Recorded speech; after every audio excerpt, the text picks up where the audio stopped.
I think reflecting on the season, you look at it and you think there's so many missed opportunities. There's so many moments in games where we had control. We had teams against the ropes, fighting for their lives, mouth guards spat out, teeth missing, busted hands, and all we needed to do was just push them over. And unfortunately, on the way to pushing them over, we slipped over on his mouthpiece and broke both our arms. And that's kind of how it felt at times. Like, we had so much control of games, and you look back and you look at 11-5 playing Melbourne, about to go top, up 14 with 5 minutes to go, and all of a sudden, you lose 8 of the next 9, and they're all close games, going down to the buzzer beaters. It's the season that got away, but the promising thing you can only take from it now in reflection after a few days is that we were so close against, without doubt, the most competitive, exciting, most dominant league we've ever played in.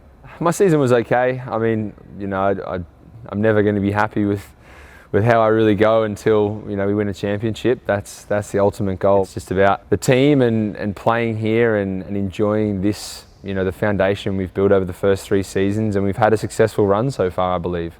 But not to finish the way I would have liked and the team would have liked is the hardest thing for me. So as much as I'm proud of the effort I put in and mentally and physically, I felt like I was okay. I was a lot happier this year on court than I was last year, and physically, towards the end of the season, I had a few issues kind of going on with my body that, you sweep under the rug and you just come in and work through it, and you may not train all week, but you go and play on the weekend to try and get through and try and get your team a win. But at the same time, I've got to try and continue to find new limits and boundaries of myself and push those, because every year the league gets better and the teams get smarter and the coaches get more ruthless, and the scouting's so much more in depth, so you need to be even more prepared.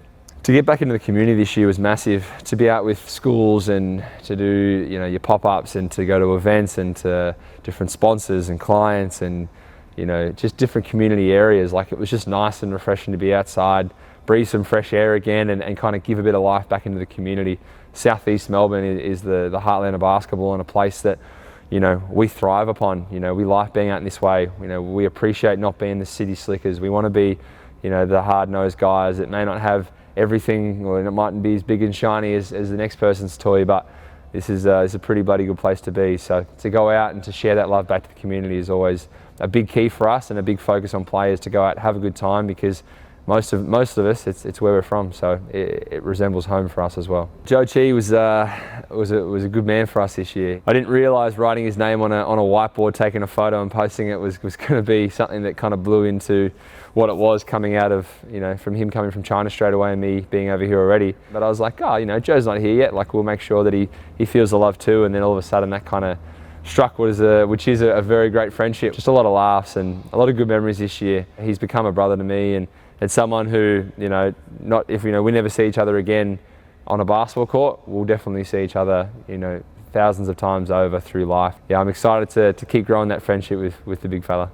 Highlight of the season for me this year, probably the Are You OK shoes, honestly. I had such good feedback from those, and I had so many people reach out and just say thank you, and just to wear them and to showcase the side of mental health and the struggles of, whatever it is that people go through in their lives. I just remember a message, a mother was talking about her husband's PTSD after going away and fighting in a war for Australia and stuff in wars overseas, and just like the battle he's had to go through coming home after a couple of years, and just the struggle they go through, and then just to think that they like basketball and they come and watch our games, or they might watch from home, and then they sit there and they go, wow, like, someone's representing us. We go through this, we live through this. And for me to have gone through, I've never been shy about talking about it, but to go through so many kind of mental health battles and, going through depressive moments in life, you understand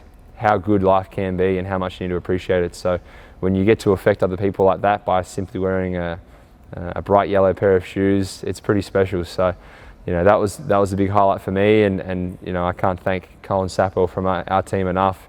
Designed the shoes within a couple of weeks, and I gave him a very small picture of what I wanted to do. So he did an amazing job, and he made so many people very happy and very proud.